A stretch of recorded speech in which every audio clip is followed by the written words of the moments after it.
It's 1st of October, and this is the officially first day of fourth quarter of this year. So this means that already 3 quarters have passed. And if you are also thinking that you haven't achieved much this year and the remaining 1 quarter will also pass just like that, then you need to watch this. Because I was in the exact same spot like you a few months back, but then I discovered something that completely changed my mindset and how I work, how I remain productive and keep things going. And once I discovered that, fast forward today, I have achieved a lot in just last few months that I couldn't achieved earlier in all those earlier quarters throughout the year. So in this video, I'm going to share what that exact shift I discovered and how you can use that to go from feeling like frustrated, overwhelmed and burned out to be a productive creator. And more importantly, how you can use this strategy to go from thinking like the time is slipping away and I'm not able to achieve anything to something like I have a lot of time right now and I can do much more without feeling overwhelmed. So what happens is that whenever a new year comes, most people are in productivity mode. They try to be productive and make this year the most productive one. And that is why they create some to-do list, new year resolutions, and how they are going to achieve whatever they want to achieve this year. That means they are in all over planning mode and productivity is all around their mindset. But what happens after that is they try to focus on following that newly created routine or how they are going to achieve with their planning. And once a few weeks pass, they just drop that idea or the new year resolutions fail for them.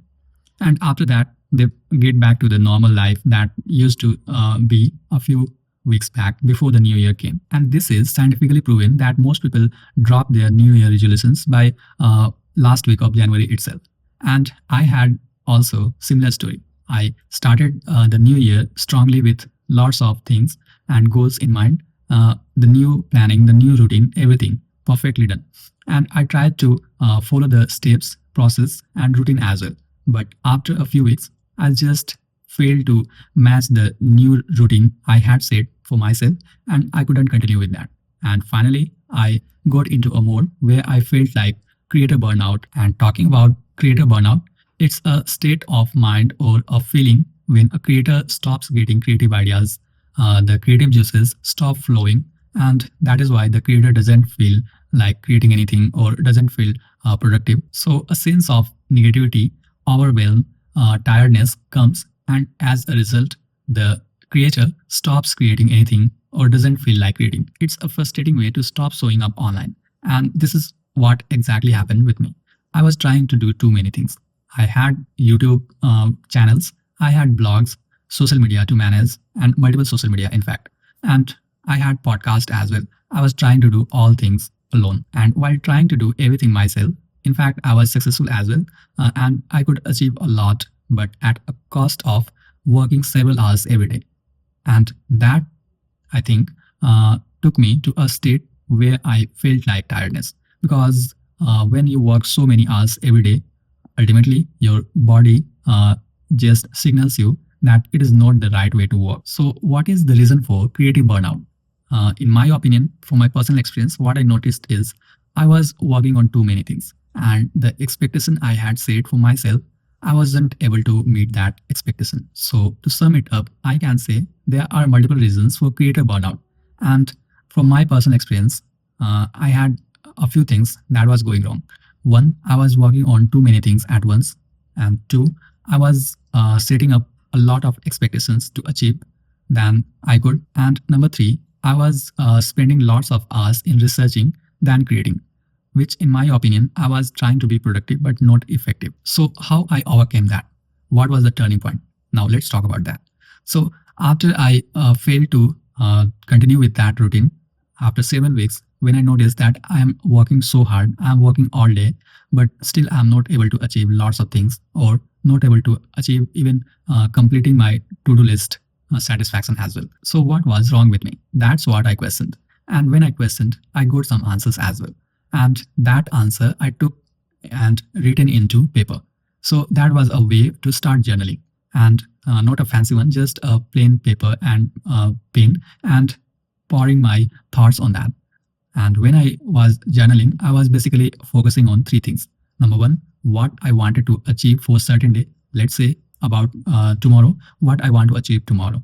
I'll simply put it down on the paper that I'm going to work on these two, three, four things.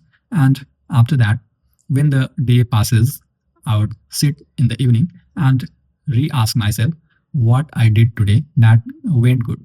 What was the positivity of this day? And then I would also ask myself what went wrong and what I can improve for tomorrow. And when I started asking these two, three questions, I noticed that after a few days, I started getting some good answers. And the answers reflected me that I was focusing on wrong things.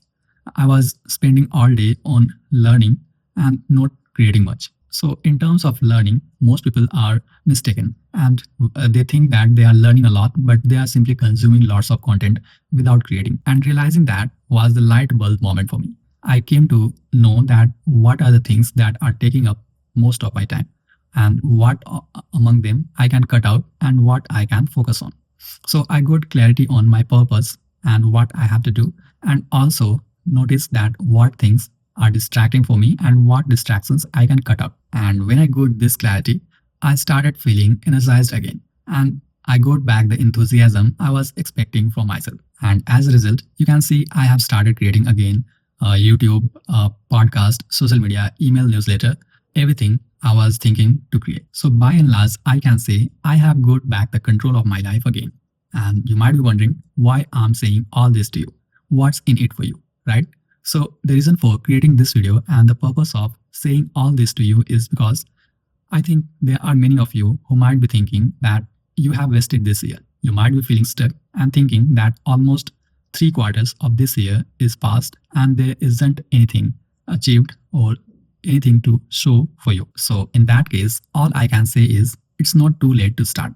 You can either say that you have wasted three quarters of this year, or you can say you have still one quarter left out. So rather than thinking it in negative way, you can reframe it in positive way and think positively that you still have one quarter left to achieve a lot. And even if you don't achieve a lot, you can set the right stage for the upcoming year. And how do you achieve that? Well, by just taking these actionable steps. Step one, start journaling daily, even for 5 minutes. And you don't have to start with fancy journals or making it complex. You can simply start with pen and paper, or you can start journaling in your phone as well. Nowadays, there are many journal apps in your phone, and you can start with that. And when you start journaling, you don't have to make it complex. You can simply start with asking basic questions like what's the most important thing you want to achieve, where you are spending most of your time, and what things are going wrong or what things you can change so that you can improve for tomorrow. And when you start writing these things, you will notice that you have got a clarity of what things matter most for you, what areas need improvement, and where you are lacking. And after you make those improvements, even for a few weeks or few months, you will notice that your life has transformed and you will get back to the rhythm again. So even a small change can make a big shift in your momentum. And talking about momentum and small change, one small thing you can do is you can follow and subscribe to this channel and tap on the bell icon, because I'm sharing this creator first, more honest content on this channel so that you may overcome the creator's life struggles and be a better creator in future.